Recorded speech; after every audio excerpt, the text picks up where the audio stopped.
कौसल्या सुप्रजा रामपूर्वा सन्ध्या प्रवर्तते उत्तिष्ठ नरशार्दूल कर्तव्यम् दैवमान्धिकम् कौसल्या सुप्रजा रामपूर्वा सन्ध्या प्रवर्तते उत्तिष्ठ नरशार्दूल कर्तव्यम् दैवमान्धिकम् उत्तिष्ठोत्तिष्ठ गोविन्द उत्तिष्ठ गरुडध्वज उत्तिष्ठ कमलाकान्त त्रैलोक्यम् मङ्गलम् कुरु उत्तिष्ठोत्तिष्ठ गोविन्द उत्तिष्ठ गरुडध्वज उत्तिष्ठ कमलाकान्त त्रैलोक्यम् मङ्गलम् कुरु. Chapter 12, Devotional Service. Text 1. Arjuna Uvacha Evaṁ satata yukta ye bhaktāstvaṁ parayupāsate ye chāpyaksharam avyaktam teshaṁ yoga vittamā. Arjuna inquired, which are considered to be more perfect, those who are always properly engaged in your devotional service, or those who worship the impersonal Brahman, the unmanifested? Purport. Krishna has now explained about the personal, the impersonal, and the universal, and has described all kinds of devotees and yogis. Generally, the transcendentalists can be divided into two classes. One is the impersonalist, and the other is the personalist. The personalist devotee engages himself with all energy in the service of the Supreme Lord. The impersonalist also engages himself, not directly in the service of Krishna, but in meditation on the impersonal Brahman, the unmanifested. We find in this chapter that of the different processes for realization of the Absolute Truth, Bhakti Yoga, devotional service, is the highest. If one at all desires to have the association of the Supreme Personality of Godhead, then he must take to devotional service. Those who worship the Supreme Lord directly by devotional service are called personalists. Those who engage themselves in meditation on the impersonal Brahman are called impersonalists. Arjuna is here questioning which position is better. There are different ways to realize the Absolute Truth, but Krishna indicates in this chapter that Bhakti Yoga, or devotional service to Him, is the highest of all. It is the most direct, and it is the easiest means for association with the Godhead. In the second chapter of Bhagavad-Gītā, the Supreme Lord explained that a living entity is not the material body. He is a spiritual spark, and the Absolute Truth is the spiritual whole. In the seventh chapter he spoke of the living entity as being part and parcel of the Supreme Whole, and recommended that he transfer his attention fully to the whole. Then again in the eighth chapter it was said that anyone who thinks of Krishna at the time of quitting his body is at once transferred to the spiritual sky, to the abode of Krishna. And at the end of the sixth chapter, the Lord clearly said that of all yogis, one who always thinks of Krishna within himself is considered the most perfect. So in practically every chapter the conclusion has been that one should be attached to the personal form of Krishna, for that is the highest spiritual realization. Nevertheless, there are those who are not attached to the personal form of Krishna. They are so firmly detached that even in the preparation of commentaries to Bhagavad-Gītā, they want to distract other people from Krishna and transfer all devotion to the impersonal Brahma-Jyoti. They prefer to meditate on the impersonal form of the Absolute Truth, which is beyond the reach of the senses and is not manifest. And so, factually, there are two classes of transcendentalists. Now Arjuna is trying to settle the question of which process is easier and which of the classes is most perfect. In other words, he is clarifying his own position because he is attached to the personal form of Krishna. He is not attached to the impersonal Brahman. He wants to know whether his position is secure. The impersonal manifestation, either in this material world or in the spiritual world of the Supreme Lord, is a problem for meditation. Actually, one cannot perfectly conceive of the impersonal feature of the Absolute Truth. Therefore, Arjuna wants to say, what is the use of such a waste of time? Arjuna experienced in the 11th chapter that to be attached to the personal form of Krishna is the best, because he could thus understand all other forms at the same time, and there was no disturbance to his love for Krishna? This important question asked of Krishna by Arjuna will clarify the distinction between the impersonal and the personal conceptions of the Absolute Truth. Text 2. Shri Bhagavan-uvacha Maya Vishamano ye mam Nityayukta upasate Shadhaya parayopetas Dheme yukta tamamata. The Supreme Personality of Godhead said, "Those who fix their minds on my personal form and are always engaged in worshipping me with great and transcendental faith are considered by me to be the most perfect." Purport.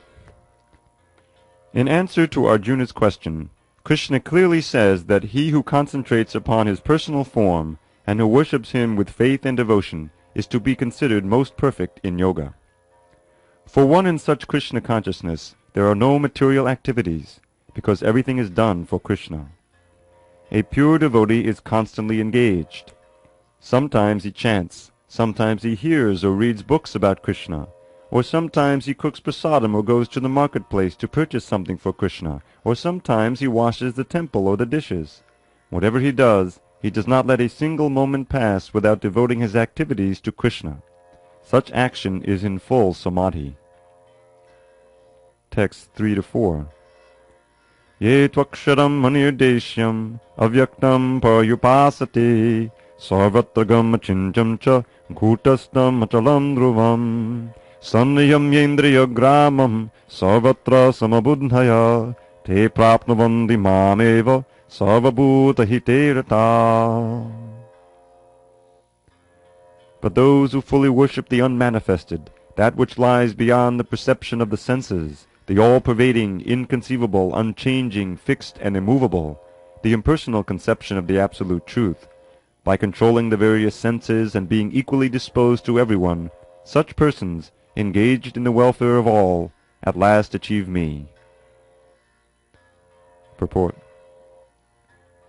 Those who do not directly worship the Supreme Godhead, Krishna, but who attempt to achieve the same goal by an indirect process, also ultimately achieve the same goal, Sri Krishna. After many births, the man of wisdom seeks refuge in me, knowing that Vasudeva is all.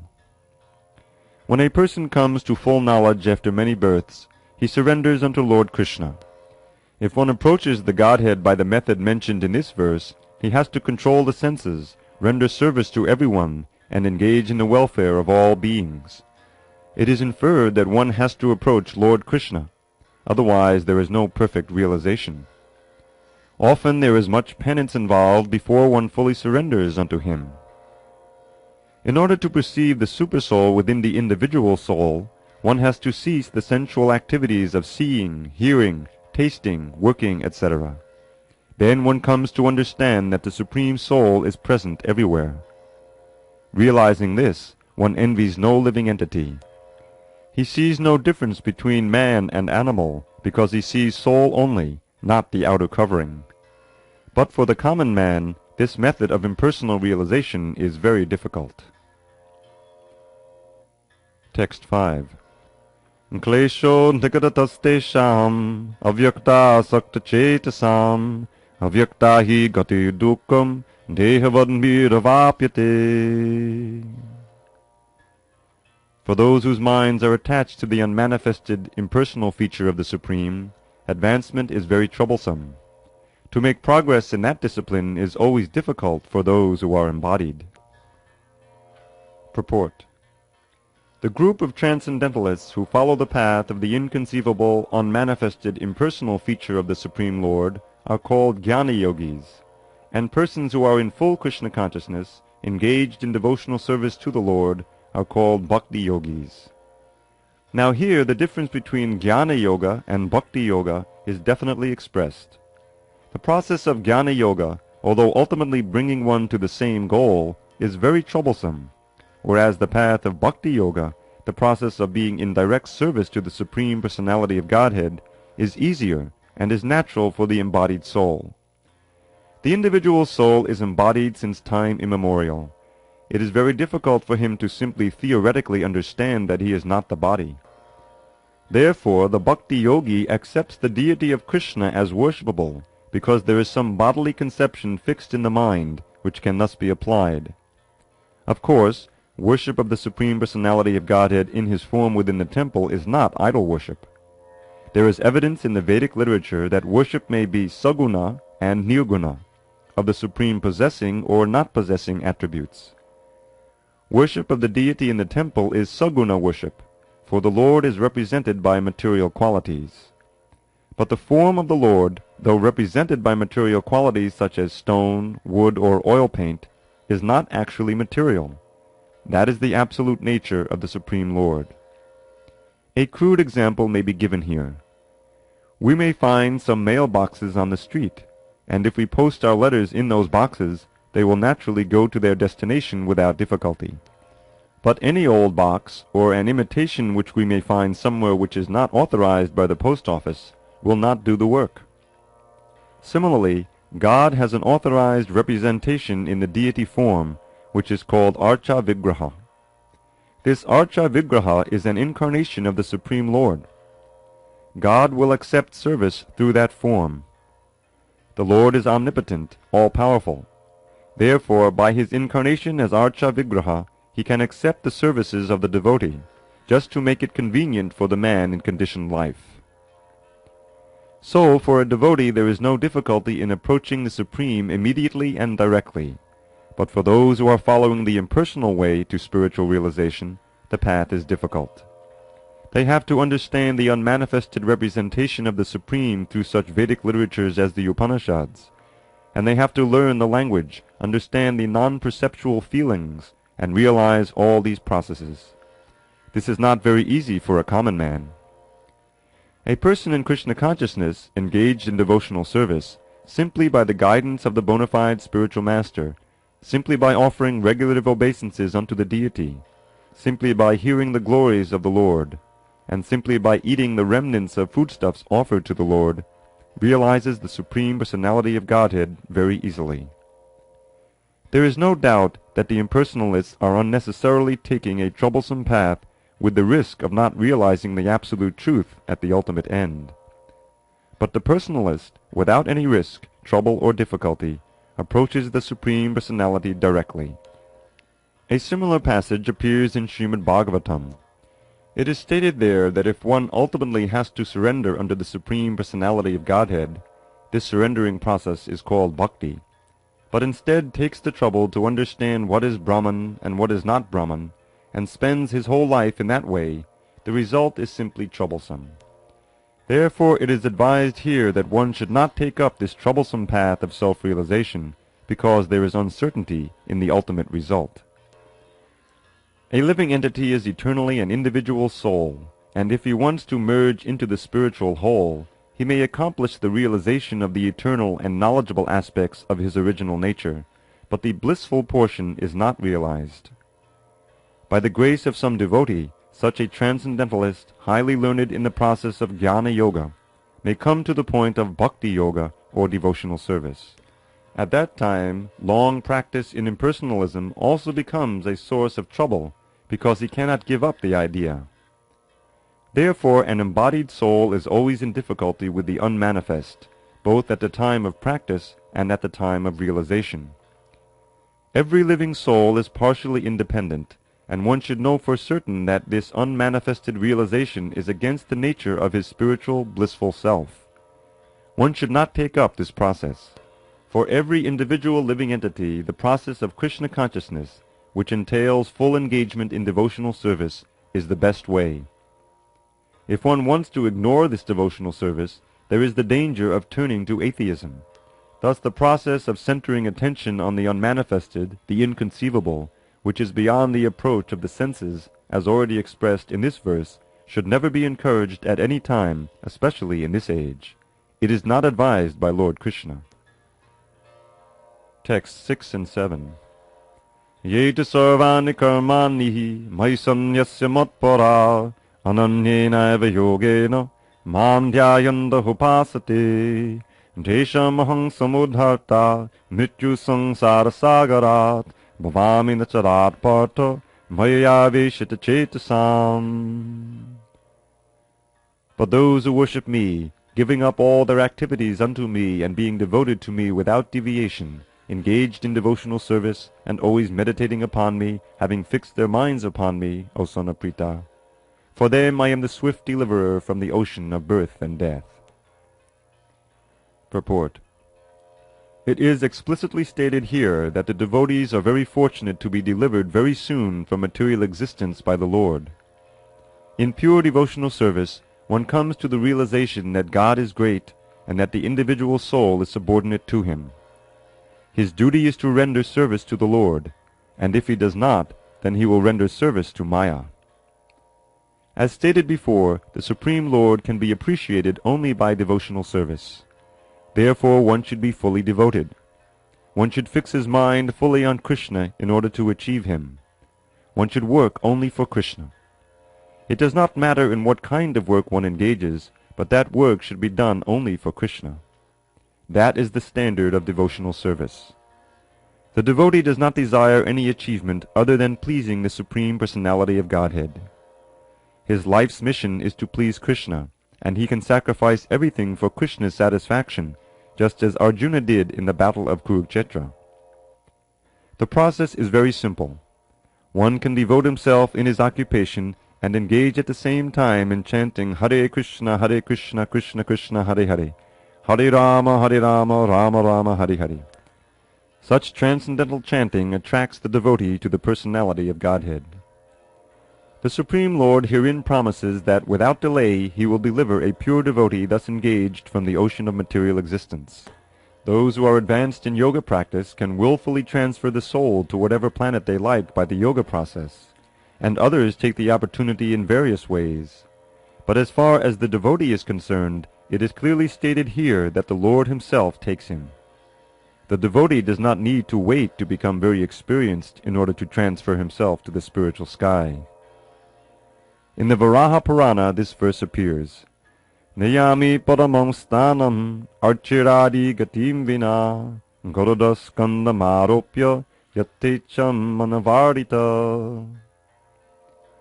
The purport of this verse is that a devotee does not need to practice Ashtanga Yoga in order to transfer his soul to the spiritual planets.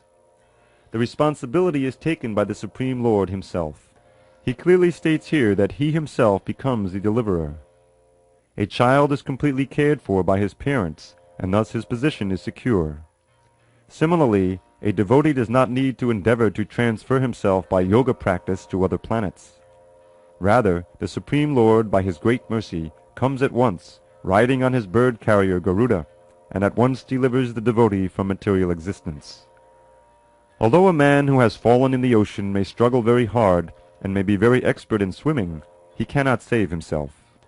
But if someone comes and picks him up from the water, then he is easily rescued. Similarly, the Lord picks up the devotee from this material existence. One simply has to practice the easy process of Krishna consciousness and fully engage himself in devotional service. Any intelligent man should always prefer the process of devotional service to all other paths. In the Narayaniya, this is confirmed as follows. Yavai sadhana sampatti purushata chatushtaye daya vina tadapnoti naro narayanashayaho. The purport of this verse is that one should not engage in the different processes of fruitive activity or cultivate knowledge by the mental speculative process. One who is devoted to the Supreme Personality can attain all the benefits derived from other yogic processes, speculation, rituals, sacrifices, charities, etc. That is the specific benediction of devotional service. Simply by chanting the holy name of Krishna, Hare Krishna, Krishna Krishna, Hare Hare, Hare Rama, Rama Rama, Hare Hare, a devotee of the Lord can approach the supreme destination easily and happily, but this destination cannot be approached by any other process of religion. The conclusion of Bhagavad-Gītā is stated in the 18th chapter. Sarvadharman parityajya mamekang sharanang vraja aham tvang sarva papebhyo mokshayasyami ma shachaha. One should give up all other processes of self-realization and simply execute devotional service in Krishna consciousness. That will enable one to reach the highest perfection of life. There is no need for one to consider the sinful actions of his past life, because the Supreme Lord fully takes charge of him. Therefore one should not futilely try to deliver himself in spiritual realization. Let everyone take shelter of the Supreme Omnipotent Godhead, Krishna. That is the highest perfection of life. Text 8. Mayeva mana adhatsva, may buddhim niveshaya, nivasishyasi mayeva, ata urdhvam na sangshayaha. Just fix your mind upon me, the Supreme Personality of Godhead, and engage all your intelligence in me. Thus you will live in me always, without a doubt. Purport. One who is engaged in Lord Krishna's devotional service lives in a direct relationship with the Supreme Lord, so there is no doubt that his position is transcendental from the very beginning. A devotee does not live on the material plane. He lives in Krishna. The holy name of the Lord and the Lord are non-different. Therefore, when a devotee chants Hare Krishna, Krishna and his internal potency are dancing on the tongue of the devotee. When he offers Krishna food, Krishna directly accepts these eatables, and the devotee becomes Krishna-ized by eating the remnants. One who does not engage in such service cannot understand how this is so, although this is a process recommended in the Bhagavad-Gītā and in other Vedic literatures. Text 9. Atachittam samadhatum na shaknoshi mahistiram abhyasa yoge natato mamipchaptum dhananjaya. My dear Arjuna, O winner of wealth, if you cannot fix your mind upon me without deviation, then follow the regulative principles of Bhakti Yoga. In this way develop a desire to attain me. Purport. In this verse, two different processes of Bhakti Yoga are indicated. The first applies to one who has actually developed an attachment for Krishna, the Supreme Personality of Godhead, by transcendental love. And the other is for one who has not developed an attachment for the Supreme Person by transcendental love. For this second class, there are different prescribed rules and regulations one can follow to be ultimately elevated to the stage of attachment to Krishna. Bhakti Yoga is the purification of the senses. At the present moment in material existence, the senses are always impure, being engaged in sense gratification. But by the practice of Bhakti Yoga, these senses can become purified, and in the purified state they come directly in contact with the Supreme Lord. In this material existence, I may be engaged in some service to some master, but I don't really lovingly serve my master. I simply serve to get some money. And the master also is not in love. He takes service from me and pays me. So there is no question of love. But for spiritual life, one must be elevated to the pure stage of love. That stage of love can be achieved by practice of devotional service performed with the present senses. This love of God is now in a dormant state in everyone's heart, and there love of God is manifested in different ways, but it is contaminated by material association. Now the heart has to be purified of material association, and that dormant natural love for Krishna has to be revived. That is the whole process. To practice the regulative principles of Bhakti Yoga, one should, under the guidance of an expert spiritual master, follow certain principles. One should rise early in the morning, take bath, enter the temple, and offer prayers and chant Hare Krishna. Then collect flowers to offer to the deity, cook foodstuffs to offer to the deity, take prasadam, and so on. There are various rules and regulations which one should follow, and one should constantly hear Bhagavad-Gītā and Śrīmad-Bhāgavatam from pure devotees. This practice can help anyone rise to the level of love of God, and then he is sure of his progress into the spiritual kingdom of God. This practice of Bhakti Yoga, under the rules and regulations, with the direction of a spiritual master, will surely bring one to the stage of love of God. Text 10. Ambhyase pasamarthosi matkama paramam bhava maratam api karmani govan siddhim avapsasi. If you cannot practice the regulations of Bhakti Yoga, then just try to work for me, because by working for me you will come to the perfect stage. Purport. One who is not able even to practice the regulative principles of bhakti yoga under the guidance of a spiritual master can still be drawn to this perfectional stage by working for the Supreme Lord. How to do this work has already been explained in the 55th verse of the 11th chapter. One should be sympathetic to the propagation of Krishna consciousness. There are many devotees who are engaged in the propagation of Krishna consciousness, and they require help. So even if one cannot directly practice the regulative principles of bhakti yoga, he can try to help such work. Every endeavor requires land, capital, organization, and labor. Just as in business one requires a place to stay, some capital to use, some labor, and some organization to expand, so the same is required in the service of Krishna. The only difference is that in materialism one works for sense gratification. The same work, however, can be performed for the satisfaction of Krishna, and that is spiritual activity. If one has sufficient money, he can help in building an office or temple for propagating Krishna consciousness.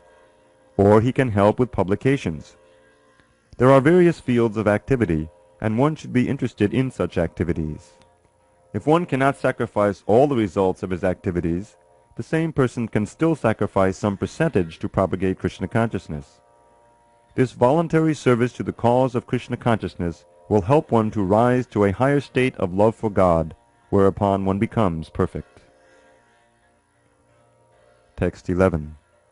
Ataitadapya shaktosi kartum madhyogamashitaha sarvakarma palatyagam antadakkuru yatatmavan. If, however, you are unable to work in this consciousness of me, then try to act giving up all results of your work and try to be self-situated. Purport. It may be that one is unable even to sympathize with the activities of Krishna consciousness because of social, familial, or religious considerations, or because of some other impediments. If one attaches himself directly to the activities of Krishna consciousness, there may be objections from family members, or so many other difficulties. For one who has such a problem, it is advised that he sacrifice the accumulated result of his activities to some good cause. Such procedures are described in the Vedic rules. There are many descriptions of sacrifices and special functions of punya, or special work in which the result of one's previous action may be applied. Thus one may gradually become elevated to the state of knowledge. It is also found that when one who is not even interested in the activities of Krishna consciousness gives charity to some hospital or some other social institution, he gives up the hard-earned results of his activities. That is also recommended here, because by the practice of giving up the fruits of one's activities, one is sure to purify his mind gradually, and in that purified stage of mind, one becomes able to understand Krishna consciousness. Of course, Krishna consciousness is not dependent on any other experience, because Krishna consciousness itself can purify one's mind. But if there are impediments to accepting Krishna consciousness, one may try to give up the results of his actions. In that respect, social service, community service, national service, sacrifice for one's country, etc., may be accepted so that someday one may come to the stage of pure devotional service to the Supreme Lord. In the Bhagavad-Gītā 18:46, we find it is stated, Yatak pravrittir bhutanam. If one decides to sacrifice for the supreme cause, even if he does not know that the supreme cause is Krishna, he will come gradually to understand that Krishna is the supreme cause by the sacrificial method. Text 12.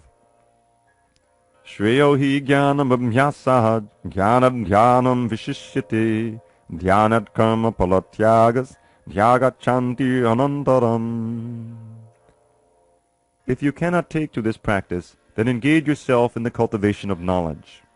Better than knowledge, however, is meditation, and better than meditation is renunciation of the fruits of action, for by such renunciation one can attain peace of mind. Purport. As mentioned in the previous verses, there are two kinds of devotional service: the way of regulative principles and the way of full attachment in love to the Supreme Personality of Godhead. For those who are actually not able to follow the principles of Krishna consciousness, it is better to cultivate knowledge, because by knowledge one can be able to understand his real position. Gradually knowledge will develop to the point of meditation. By meditation, one can be able to understand the Supreme Personality of Godhead by a gradual process. There are processes which make one understand that one himself is the Supreme, and that sort of meditation is preferred if one is unable to engage in devotional service. If one is not able to meditate in such a way, then there are prescribed duties, as enjoined in the Vedic literature, for the Brahmins, Kshatriyas, Vaishyas, and Shudras, which we shall find in the last chapter of Bhagavad-Gītā. But in all cases, one should give up the result or fruits of his labor. This means to employ the result of karma for some good cause. In summary, to reach the Supreme Personality of Godhead, the highest goal, there are two processes. One process is by gradual development, and the other process is direct. Devotional service in Krishna consciousness is the direct method, and the other method involves renouncing the fruits of one's activities. Then one can come to the stage of knowledge, then to the stage of meditation, then to the stage of understanding the Supersoul, and then to the stage of the Supreme Personality of Godhead. One may take either the step-by-step process or the direct path. The direct process is not possible for everyone, therefore the indirect process is also good. It is, however, to be understood that the indirect process is not recommended for Arjuna, because he is already at the stage of loving devotional service to the Supreme Lord. It is for others who are not at this stage. For them the gradual process of renunciation, knowledge, meditation, and realization of the Supersoul and Brahman should be followed. But as far as Bhagavad-Gītā is concerned, it is the direct method that is stressed. Everyone is advised to take the direct method and surrender unto the Supreme Personality of Godhead, Krishna. Text 13-14. Advishta sarvabhutanam maitra karuna evacha nirmamo nirahankara samadukka sukhakshami santushtak satatang yogi yatatma didanistaya mayarpatamano buddhir yomad bhakta same priya. One who is not envious but is a kind friend to all living entities, who does not think himself a proprietor and is free from false ego, who is equal in both happiness and distress, who is tolerant, always satisfied, self-controlled, and engaged in devotional service with determination, his mind and intelligence fixed on me. Such a devotee of mine is very dear to me. Purport. Coming again to the point of pure devotional service, the Lord is describing the transcendental qualifications of a pure devotee in these two verses. A pure devotee is never disturbed in any circumstances, nor is he envious of anyone, nor does a devotee become his enemy's enemy. He thinks, this person is acting as my enemy due to my own past misdeeds, so it is better to suffer than to protest. In the Śrīmad-Bhāgavatam 10.14.8, it is stated, Tatte nukampang susamikshamano bhunjana evadvakatam vipakam. Whenever a devotee is in distress or has fallen into difficulty, he thinks that it is the Lord's mercy upon him. He thinks, thanks to my past misdeeds I should suffer far, far greater than I am suffering now. So it is by the mercy of the Supreme Lord that I am not getting all the punishment I am due. I am just getting a little by the mercy of the Supreme Personality of Godhead. Therefore he is always calm, quiet, and patient, despite many distressful conditions. A devotee is also always kind to everyone, even to his enemy.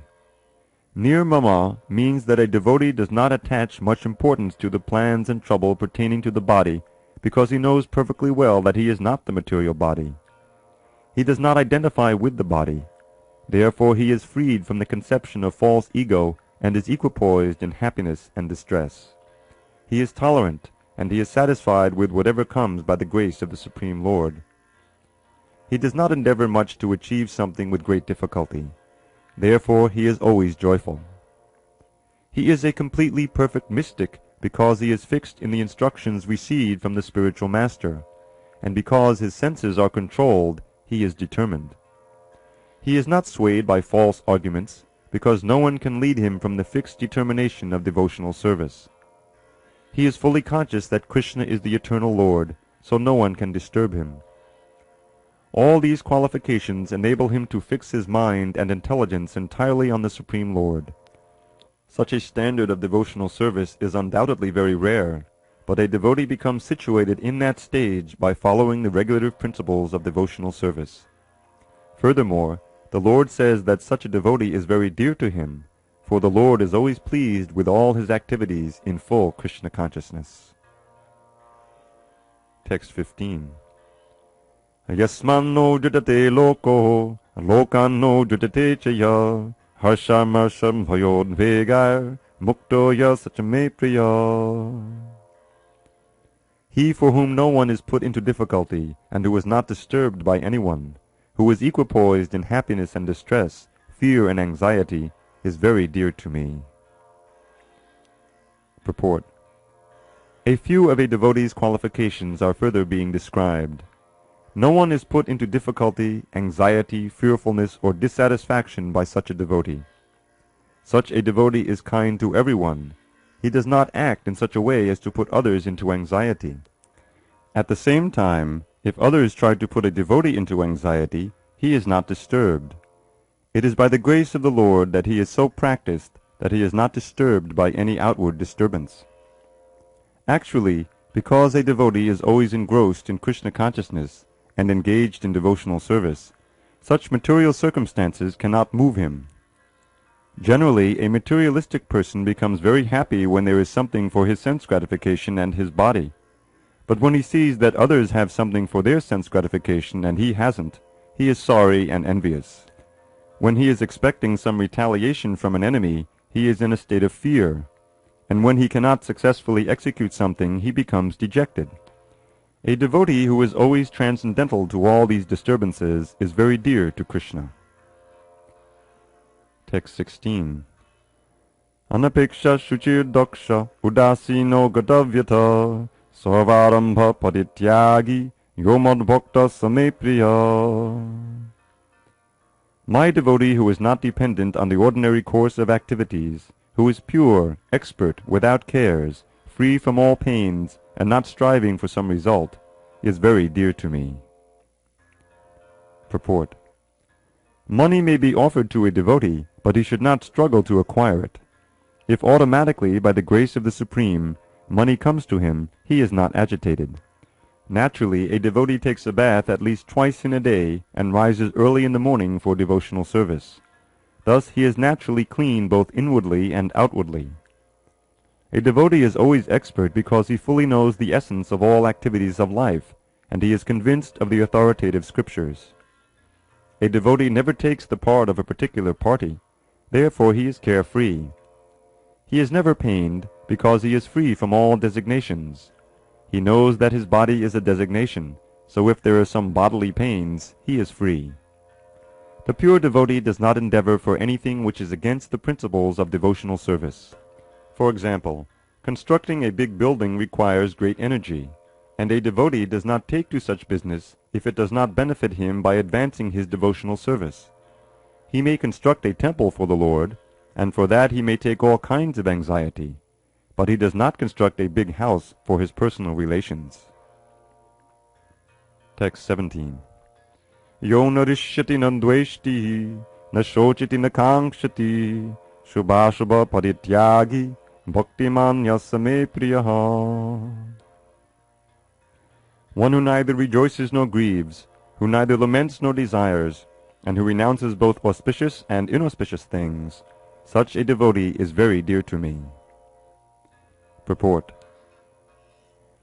A pure devotee is neither happy nor distressed over material gain and loss, nor is he very much anxious to get a son or disciple, nor is he distressed by not getting them.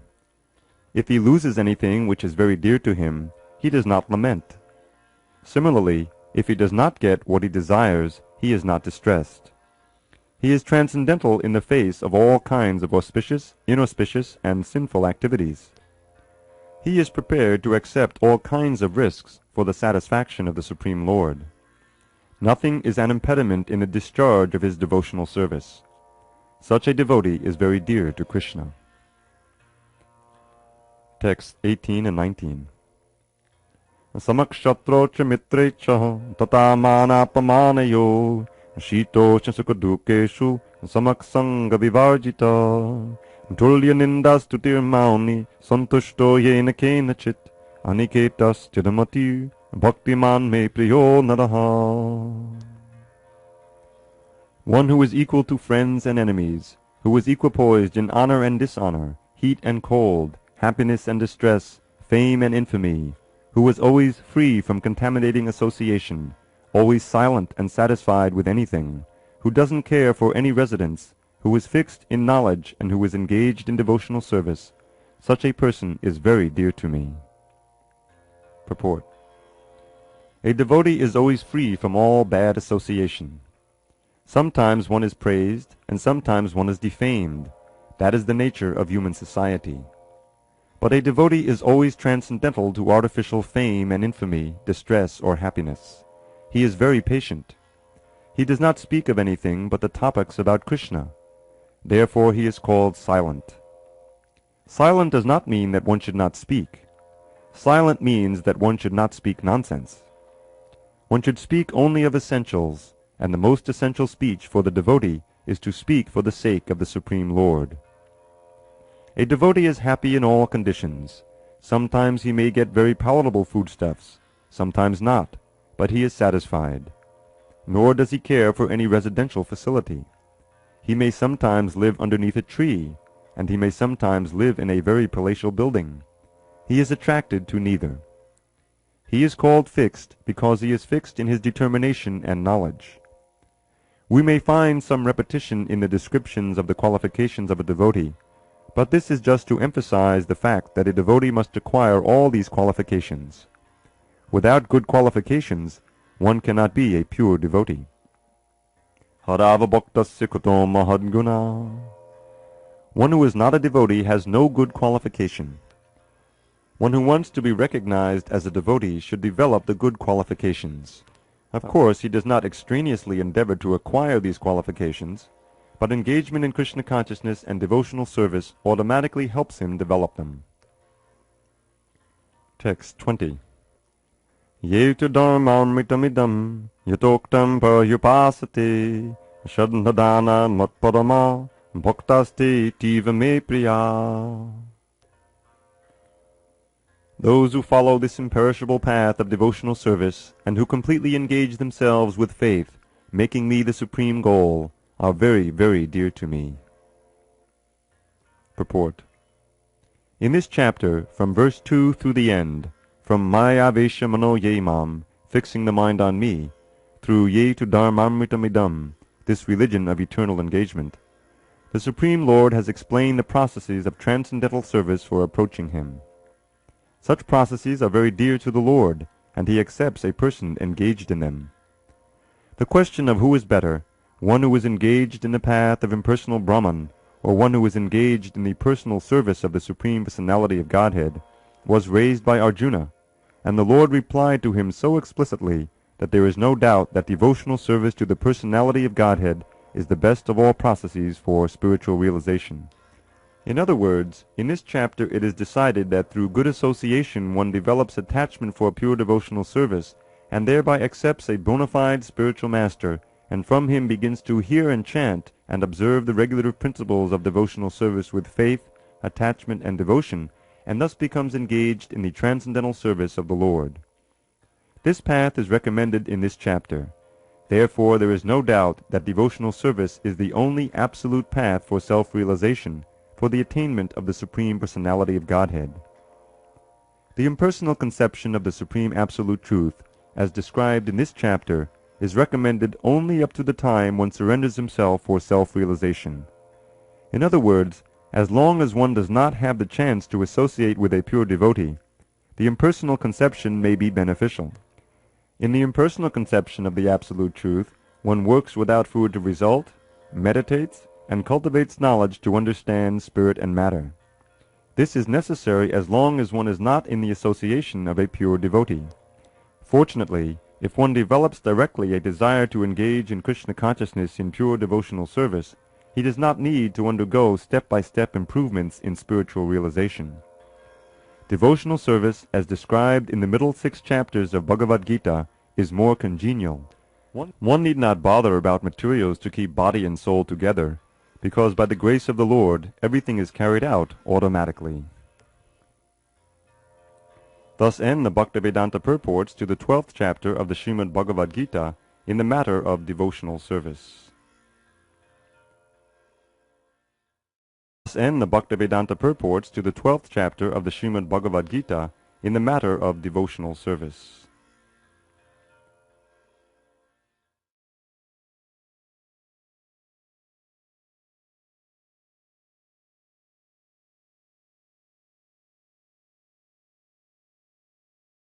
शार्दूल कर्तव्यम् दैवमान्धिकम् कौसल्या सुप्रजा रामपूर्वा सन्ध्या प्रवर्तते उत्तिष्ठ नरशार्दूल कर्तव्यम् दैवमान्धिकम् उत्तिष्ठोत्तिष्ठ गोविन्द उत्तिष्ठ गरुडध्वज उत्तिष्ठ कमलाकान्त त्रैलोक्यम् मङ्गलम् कुरु।